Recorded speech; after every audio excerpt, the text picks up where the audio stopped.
É mais uma apuração da dupla. Jamil Chad mostra as ilegalidades gritantes da operação da Lava Jato. Em sigilo e completamente à margem da lei, o ex-procurador e ex-deputado Deltan Dallagnol negociou com as autoridades americanas um acordo para dividir o dinheiro que seria cobrado da Petrobras em multas e penalidades por conta da corrupção. Vamos lá, vou seguir mais um pouco tentando explicar para vocês aqui. As conversas entre procuradores suíços e americanos aconteceram por 3 anos pelo Telegram durante a Operação Lava Jato e estão nos arquivos da Operação Spoofing. Num grupo de troca de mensagens pelo telefone, vamos prestar atenção nisso que é importante. Procuradores suíços e brasileiros mantinham uma comunicação intensa sobre cada etapa do processo da Lava Jato. As conversas aconteceram por mais de 3 anos pelo Telegram, como eu falei, e não eram registradas oficialmente. Acho que esse é o primeiro ponto importante para a gente falar. E a negociação sobre o acordo que penalizaria a Petrobras com multas pagas nos Estados Unidos não envolveu a Controladoria Geral da União, que é o órgão competente. Portanto, por lei, né, é o órgão competente para o caso.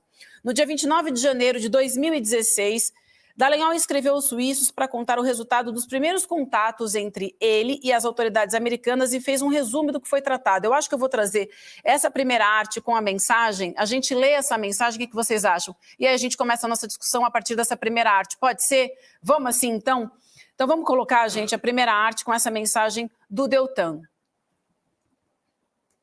Tá aí. Então ele fala o seguinte: como estávamos preocupados com uma penalidade enorme para a Petrobras, muito maior do que com tudo o que recuperamos no Brasil, e preocupados com o fato de que isso poderia prejudicar a imagem da nossa investigação e a saúde financeira da Petrobras, pensamos em uma solução possível, mesmo que não seja simples. Eles disseram que se a Petrobras pagar algo ao governo brasileiro em um acordo, eles creditariam isso para diminuir sua penalidade e o valor poderia ser algo como 50% do valor do dinheiro pago nos Estados Unidos. Eu acho que a gente já pode começar a nossa discussão, vocês explicando para a gente, por favor, Jamil e Demori, o que é exatamente essa mensagem, o que é exatamente essa denúncia, mas pelo que me parece é o Deltan negociando dinheiro em troca dessas delações e aí que esse dinheiro iriam para aquele fundo, que no final das contas seria administrado por eles mesmos, né?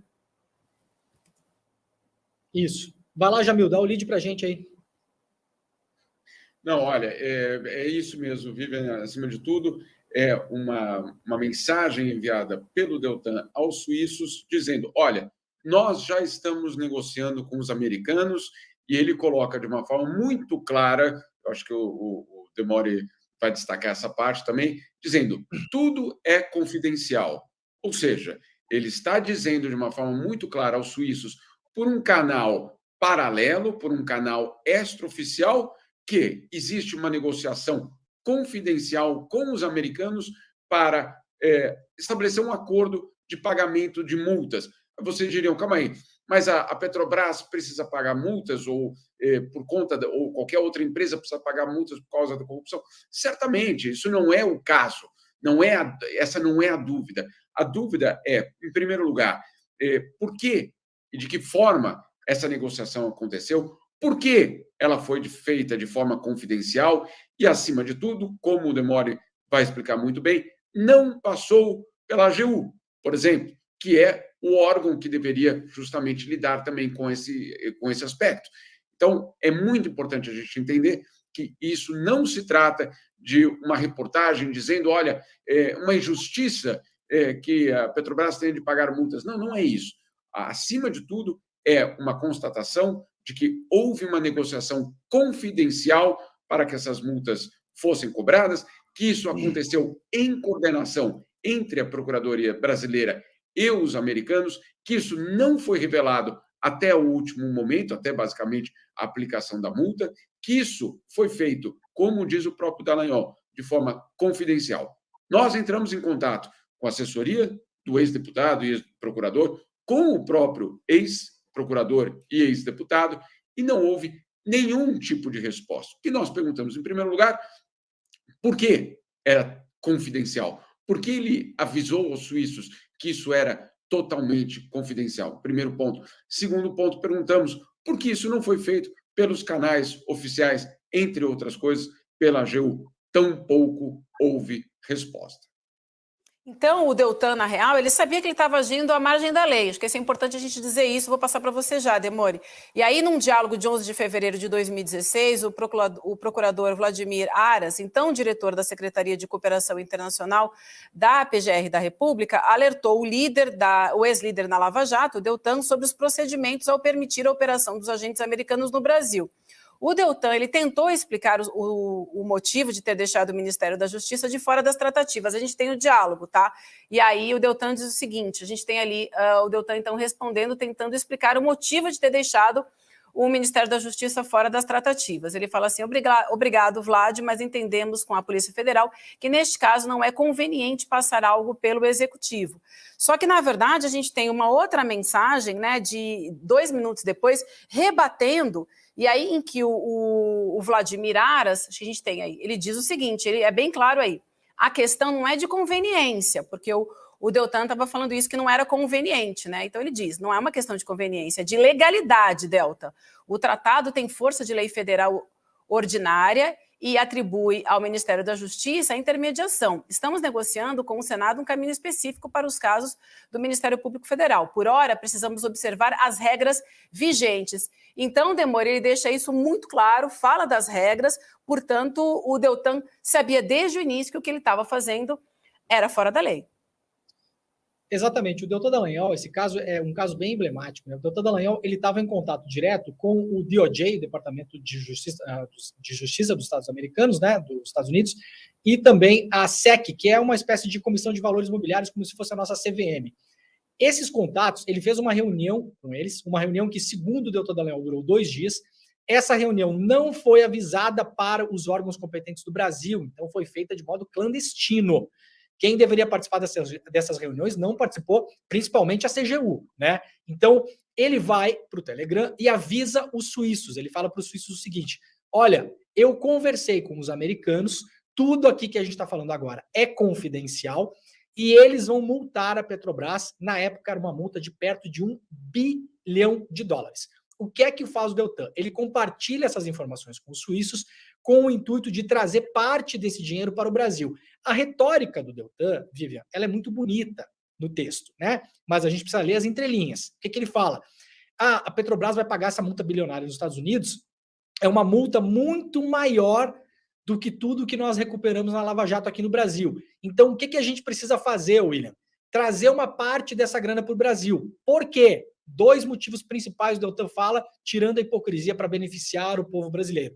Primeiro, porque a imagem da Lava Jato seria arranhada se essa multa fosse paga lá fora e não para o Brasil, porque, afinal de contas, isso é um dinheiro que foi gerado pela corrupção aqui no Brasil. É um dinheiro brasileiro que estava sendo enviado para fora.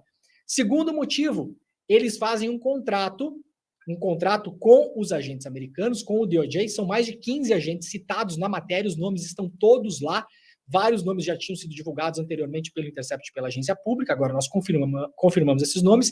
Eles trazem parte desse dinheiro e eles colocariam mais ou menos 2 bilhões e 300 mil reais em um fundo com um CNPJ privado que seria gerenciado e criado pela Lava Jato. Então, o intuito do Deltan com esse acordo, é por isso, Vivian, que ele passa por cima do Ministério da Justiça, ele não avisa o Executivo, ele não faz um acordo internacional, ele não avisa a CGU, que em última instância é o órgão no Brasil responsável por cuidar do nosso dinheiro e falar sim, aceito esse acordo ou não, não aceito. Ele passa por cima, negocia diretamente com os agentes americanos. Repito, os nomes estão todos na matéria publicada pelo Jamil e por mim lá no UOL e na minha newsletter também, na Grande Guerra.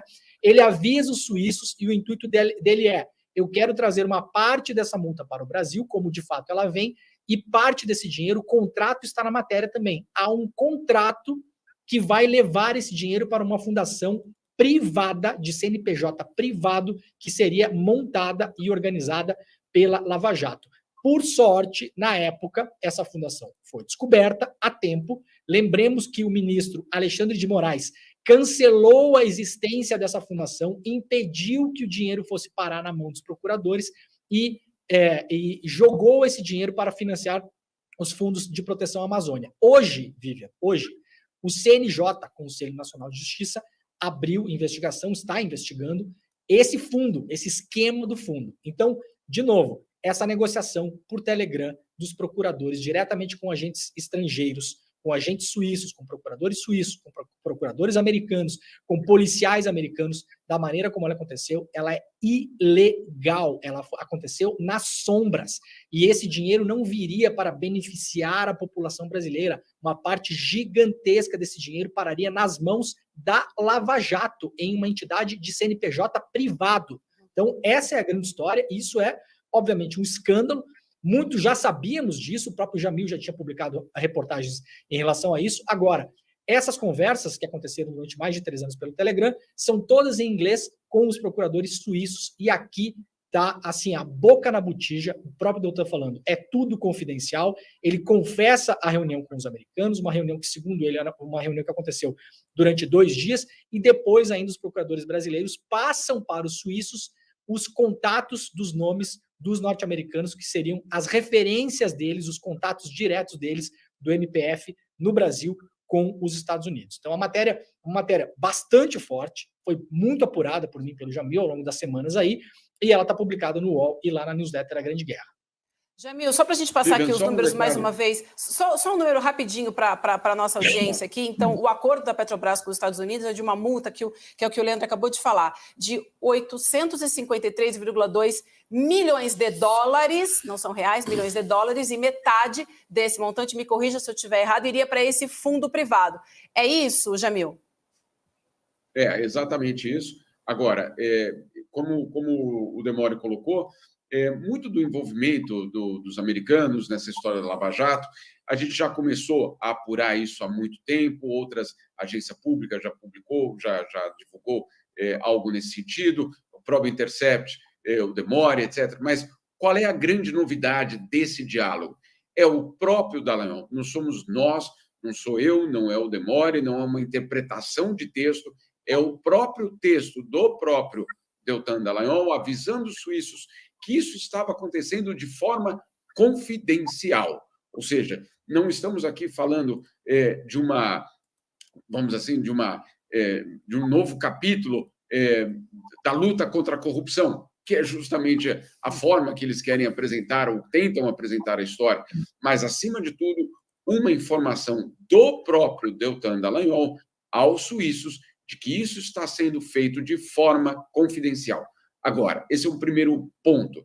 O segundo ponto fundamental é justamente do Vladimir Aras, que serve ali uma espécie de voz de consciência entre os procuradores, dizendo, opa, gente, olha, legal, etc., mas existem regras, existem procedimentos, existem instituições no país, e essas instituições precisam ser respeitadas. Ele faz esse aviso, ou seja, 2 elementos fundamentais. O primeiro, o próprio Deltan afirmando que isso é confidencial. Número 2, o outro procurador avisando que, olha, cuidado, isso pode estar violando as regras justamente do Estado de Direito. Aqui a gente tem insistido muito, o Demore tem insistido muito, não só nessas matérias, mas em toda a participação dele na Vaza Jato, etc. A questão não é abandonar a luta contra a corrupção. A questão é fazer a luta contra a corrupção dentro do Estado de Direito, dentro das regras, obviamente, estabelecidas, dentro, acima de tudo, por um procedimento que garanta transparência. E não frases como essa do Deltan Dallagnol. Insisto, tudo é confidencial. É a frase que ele apresenta o caso aos próprios suíços. Leandro, e não é a primeira vez, né? A gente fala aqui, você traz isso muito pra gente, o Jamil já trouxe também. Acho importante explicar para as pessoas qual é o problema nessa conversa, né? Como é que esse diálogo entre forças policiais, forças de investigação, judiciário de 2 países tem que acontecer? É via Telegram, tipo, discutindo, né, o futuro de recursos que vão ser capturados pela justiça? Qual é o problema, efetivamente, desse diálogo ter acontecido no Telegram, fora dos autos de qualquer processo? Exatamente. Primeiro, William, porque isso aí vai beneficiar, já está beneficiando, a gente está vendo, os corruptos. Os corruptos, eles pegam toda essa maneira como a Lava Jato tocou a operação e vão tentar a nulidade dos processos. Então, não adianta você... Eu vou fazer uma comparação aqui. Não adianta você pegar, por exemplo, alguém na rua e levar para a cadeia e manter na cadeia e torturá-la, eventualmente, para ela confessar um crime. A partir do momento que isso vier a público, mesmo que essa pessoa tenha cometido um crime, ela será solta. Você não pode usar meios ilegais para combater o crime. Essa é a primeira coisa. A segunda coisa, ele, Deltan Dallagnol, conscientemente não avisou o Ministério da Justiça e a CGU sobre essas conversas. Isso é ilegal. Não cabe a um procurador de primeira instância em Curitiba, vejam a maluquice disso, negociar um acordo bilionário com o DOJ nos Estados Unidos. Não cabe a ele, não é de responsabilidade dele, não é legalmente ele a pessoa que tem que assinar isso. Essas conversas não podem acontecer dessa maneira, até porque a Petrobras, como economia mista, tendo o governo, ou seja, nós, como acionistas de referência, maiores acionistas, controladores da Petrobras, nós precisamos participar dessa conversa. Quem nos representa nessa conversa? Controladoria Geral da União, Ministério da Justiça, acordos internacionais de cooperação, para que isso fique registrado, para que a gente, inclusive, possa cobrar depois essas pessoas sobre, eventualmente, um acordo mal feito. Nada disso sabíamos. O Deltan estava se reunindo de modo clandestino, vou repetir, isso é ilegal e é clandestino, com agentes americanos. Estavam recebendo agentes americanos no Brasil, que é o que o Vladimir Aras, que é procurador, colega dele, era o cara das relações internacionais. Ele fala, Deltan, isso não é uma questão de conveniência, isso é uma questão de legalidade. Se o Vladimir Aras fala que é uma questão de legalidade, por óbvio, o que estava sendo feito era ilegal. Né? E o Deltan fala, não, é uma questão de conveniência, eu acho que não tem que fazer assim. O Vladimir Aras fala, não interessa o que você acha, queridão, a sua opinião pouco importa. Né? Porque se for assim, William, o delegado lá da Polícia Civil da sua cidade vai achar uma coisa, o promotor da sua cidade vai achar outra, o juiz vai achar outra, e quando você tiver um acidente de trânsito, quando você deixar de pagar uma conta, quando você tiver uma discussão com alguém numa fila de banco, de supermercado, aí o delegado vai achar uma coisa, o procurador vai achar outra, e o seu direito de defesa vai para o espaço. É por isso que se criam regras no Estado Democrático de Direito, que valem para todos. Repito, essas atitudes do Deltan Dallagnol e dos seus colegas, elas beneficiam os corruptos e elas são uma operação anti-combate à corrupção, porque a gente vê e verá pessoas que eventualmente passaram a mão no dinheiro, roubaram o nosso dinheiro, serem beneficiadas por esse tipo de acordo e esse tipo de conversa. Um detalhe importante que a gente não falou, o Jamil vai lembrar bem. O procurador Stefan Lentz, que era o procurador de referência com o qual os procuradores brasileiros conversavam,